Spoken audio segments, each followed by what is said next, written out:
Good morning. আজকে ব্লগটা এখান থেকে শুরু করলাম। আমি অনেক সকালে উঠে গিয়েছি, উঠে এখনো বাসি বিছানা ঝাড়িনি, কিন্তু আমার বাসি কাপড় ছাড়া পুজো দেওয়া এখানটায় দিন না যেতে করে পুজো দেওয়া হয়ে গিয়েছে।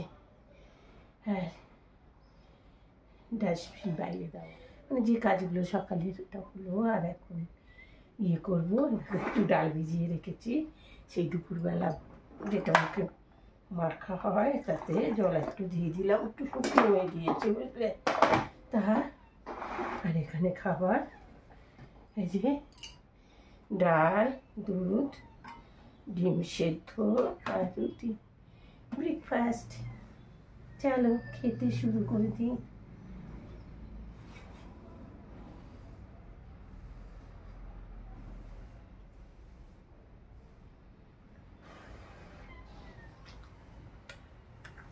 তোমার ডাল ভালো হয়েছে। ওই লাড্ডুগুলো দেখো অনেকদিন ধরেই আমাকে দিয়েছে খেতে, আমি খাইনি। এত মোটা হয়ে যাচ্ছি না, ভয়ে খাইনি। ভাবছি বাইরে একটু বেরোলে, বাইরেও তো বেরোচ্ছি না, যাওয়াও হচ্ছে না। তার আগে আমি ব্লাউজটা দিয়েছিলাম দোকানে, এখন পর্যন্ত আনা হয়নি, কিন্তু চলতে পারছি না, কী করে আনতে যাবো। ভালো আসার সময় আর আসতে পারছি না, তো এত কষ্ট হচ্ছে, মনে হচ্ছে ওখানে আমার দমটা বেরিয়ে যাবে। 1 মাস 25 দিন হয়ে গেছে। ভদ্রমহিলা কতবার যে আমাকে ফোন করছে, নিয়ে যান আপনার জিনিসটা নিয়ে যান। বলি ভাই আমি আসতে পারছি না, অনেকটা দূর, অতটা। অনেকবার মনের মধ্যে জোর নিচ্ছি যে যাই রেডি হয়ে একবার ধীরে ধীরে কোথাও বসতে বসতে চলে যাবো, কোনোভাবে যেতে পারবো। জমে আছে ওই যে যাওয়া, দিতে যাওয়া, নিতে যাওয়া, দুটোতে হচ্ছে সমস্যা। আর ব্লাউজগুলো একবারে দিলেই তো পারি, তাই না? তোমরা প্রশ্ন করলে মতো ব্লাউজ বানাই আমরা, যে বোম্বে কাট ব্লাউজটা বানাই, কলকাতাতে যে ডিজাইন করে বানাই, এখানে ভ্যারাইটি ডিজাইন দেয় পিঠে, কিন্তু আর অন্য কাটিংগুলো অতটা ভালো না। তো ঘুরে ঘুরে কয়েকটা দোকান খুঁজে একটা পেয়েছি। আগে যে এখানে ব্লাউজটা বানাতে দিলাম, খুব ঢিলে ঢাবা কেমন একটা বানিয়ে দিয়েছে। দেখবে আমি পরেছিলাম সেই কুম্ভ মেলাতেই শাড়ি পরা ছিল যেদিন, ওই দিন দেখবে কেমন ব্লাউজটা বিচ্ছিরি করে দিয়েছে। তো শাড়ির সাথে পিসটা তো নষ্ট হয়ে গেলে খুব মায়া লাগে, মানে বুঝে দিতে হয়, ওই জন্য আমি সবটা একবারে দিইনি। দেখি এনাকে নিয়ে আবার নতুন এই প্রথম দিলাম ওনাকে। এই ব্লাউজটা যদি আমার সঠিক হয়, আমি যেমনটা চাইলাম, 850 টাকা মজুরি নিচ্ছে। তো ব্লাউজটা যদি সঠিক হয় তাহলে আমি এরপরে ভরসা করে আর ব্লাউজ নিয়ে ওনাকে দিয়ে আসতে পারি। খেয়ে নিই, পরে না ভুলে যাবো ওষুধ খাওয়ার। চলো আজকে সকালে টিফিন খাওয়ার পরে রেডি হয়ে নিয়েছি, দেখি গিয়ে দোকানটা খোলা পাবো কি না। তোমাদের কাকু বললেন যে চলো দেখি, তাই বেরিয়ে পড়লাম। দেখা যাক, দোকান যদি খোলা পাই তো এসে যাবে। আশা করি দোকান খুলে গিয়েছে, যদি না খুলে তাহলে আবার হয়ে গেল। এই দূরে জিনিস বানাতে দেওয়ার এই একটা সমস্যা, সঠিকভাবে যাওয়া যায় না। এই দেখো দোকান বন্ধ, কোনো লাভ হলো না এই টাইমে এসে।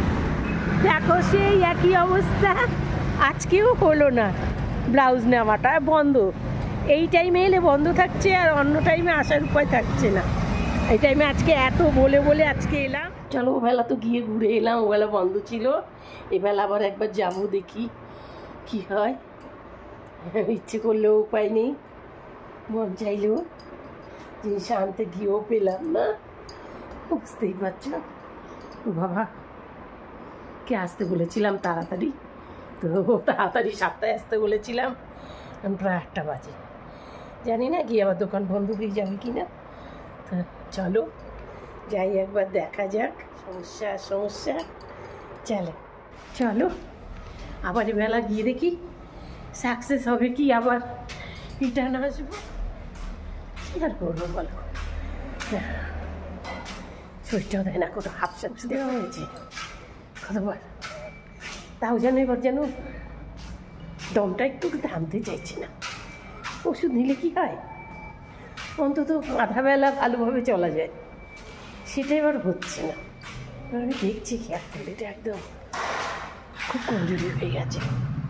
বাইকে করে যাই একটু, ওই বাইকটা নিয়ে যাবি চো, এটাই ওবেলা হলো না, যে কপালটা ঘুরেছে আবার এসছে বেলা। নেহাত ওই ফটো তুলতে হবে ওদের, ওই চাহিদা আমার জন্য নয়, তাই বলে। হ্যাঁ এবার হ্যাঁ চলো।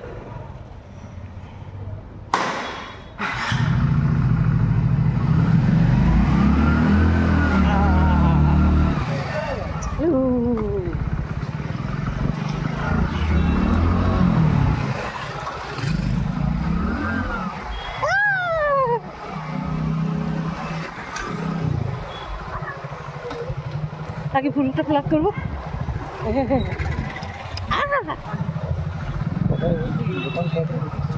বলেনি এই খেয়েছে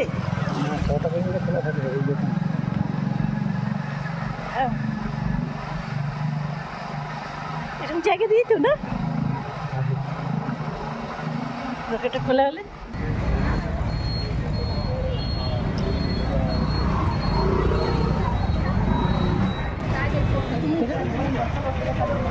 জিজ্ঞেস করো स्टूडियो जाने का रास्ता, हाँ स्टूडियो जाने का हाँ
চলো ব্লাউজটা নিয়েছি, এবার বাড়ি ফিরছি।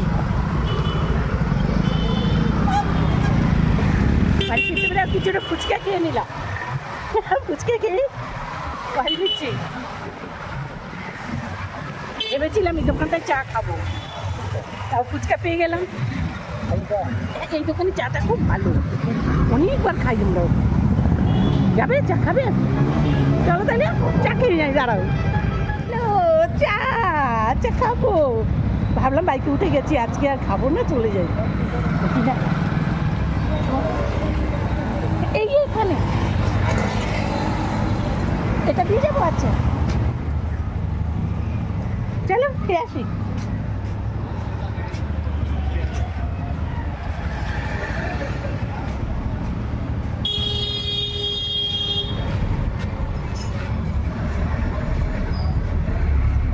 সেই চায়ের দোকানে চলে এসেছি চা খেতে। বুঝতেই পারছো পরিবেশটা, এই সেই চায়ের দোকান। দু কাপ চাই।